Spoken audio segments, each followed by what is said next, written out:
All right, Gene, you want to give your point of view from the abolish the Fed standpoint? Well, it's fun to be appearing in opposition to John Fund. We both work for Rupert Murdoch. He acquired Barron's and he acquired the Wall Street Journal. Indicates to you that maybe Murdoch's world is a mansion of many rooms, although the killer anecdote I like to hand people is that Murdoch's publishing arm also puts out Howard Zinn's left-wing People's History of the United States.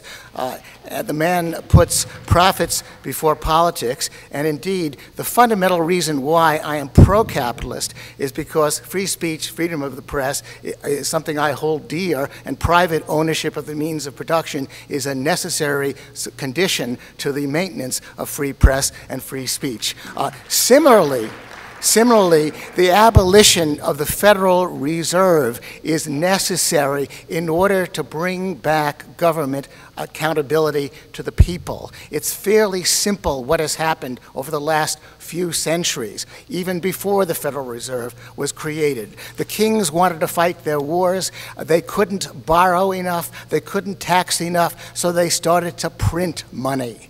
That's why the government began to control and get interested in controlling the money supply. In the more recent period, under Bismarck, under FDR, it became apparent that the welfare warfare state cannot be answerable to the people. It's got to depend on the mechanism of printing money, and the Federal Reserve is central to that. The only way to get back to our republic, the only way for the government to be answerable to the people, not to propose programs before it knows how to fund those programs, is that we abolish any means by which the government can control the money supply. Now, notice I haven't said anything about economics yet. I'm talking about fundamental political values that are vital to the maintenance of freedom. That's the fundamental reason why we have to abolish the Federal Reserve, and indeed, not just abolish the Federal Reserve, but understand that any government control of the money supply,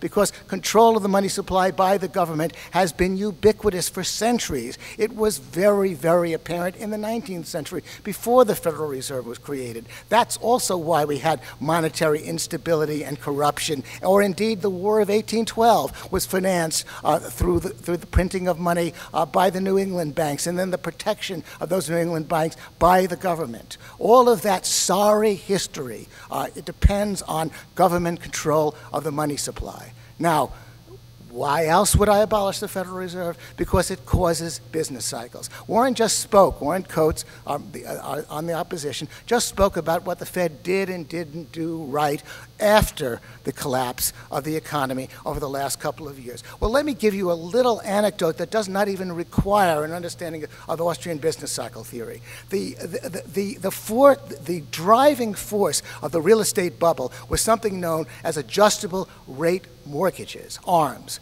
They were disproportionately where the mortgages were coming from, where the bad debt was being created. Now, adjustable rate mortgages are directly tied to the one-year rate, and the one-year rate is directly dependent on the federal funds interest rate set by the Federal Reserve. The Federal Reserve was directly, in that sense, financing the housing bubble. And indeed, on top of everything else, the crowning irony is that Alan Greenspan himself got up in front of a bunch of realtors and said, ARMs are wonderful. Adjustable rate mortgages are a great deal. You ought to sell them more aggressively to your customers.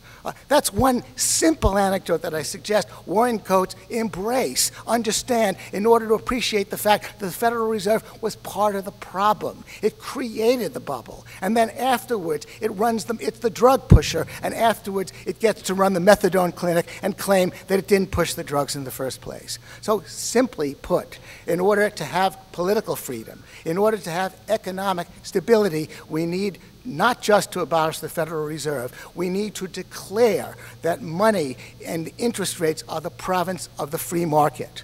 When Congressman Ron Paul asked Ben Bernanke, do you ever get the interest rate wrong? Ben Bernanke said, yeah, we do occasionally get it wrong. We try, but we get it wrong. And Ron Paul said to Bernanke, well then, why not occasionally, why not eternally leave the interest rate setting to the market? because you get it wrong, maybe the market will get it right a little bit more often than you do.